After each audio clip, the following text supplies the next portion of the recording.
नमस्कार दोस्तों, सविता शुक्ला लोकगीत चैनल पर बहुत प्यारा सा गीत लेके आया हूँ। उम्मीद है कि आप लोगों को बहुत अच्छा लगेगा। अच्छा लगे कमेंट में ज़रूर बताना। ओ सैया घेरी घेरी बारे से बदरिया ना, हो सैया घेरी घेरी बारे से बदरिया ना, बदरिया ना हो बदरिया ना, हो सैया घेरी घेरी बार से बदरिया ना, सैया घेरी घेरी बार से बदरिया ना, उड़ी उड़ी जाए मोर अंग के चुनरिया, उड़ी उड़ी जाए मोर अंग के चुनरिया, अंग के चुनरिया हो अंग के चुनरिया, जब बाह पूरवा बयरिया ना, हो सैया घेरी घेरी बार से सवनवा ना, हो सैया घेरी घेरी बार से सवनवा ना,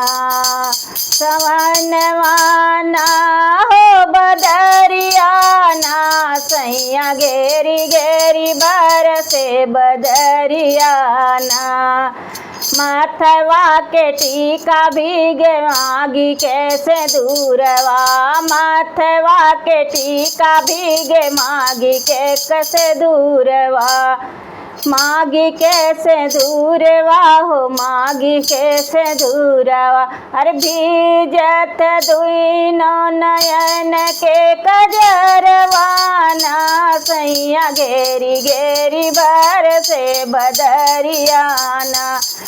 अरे भीजत दुइनो नयन के कजरवा ना, सैया घेरी घेरी बार से बदरिया ना,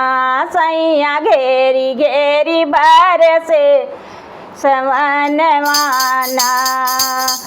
हो सवनवा ना, हो सवनवा ना, सैया घेरी घेरी बार से बदरिया ना, कोयल बोले बनवा में मोर बोले बोलली कोयलिया, बनवा में मोर बोले बनवा में मोर बोले, बनवा में मोर बोले, अरे बगिया में बोलते सुगनवा ना, सैया घेरी घेरी बार से बदरिया ना, बोलली कोयलिया बनवा में मोर बोले, अरे बोलत बगिया में सुगनवा ना, अरे बोलत बगिया में सुगनवा ना, सैया घेरी घेरी बार से बदरिया ना, और आखिरी लाइन, सैया घेरी घेरी बार से बदरिया ना, मनवा के लालसा पुराई हमरे देता, हमरे ही मनवा में ही है यार मनवा, हमरे ही मनवा में ही है यार मनवा,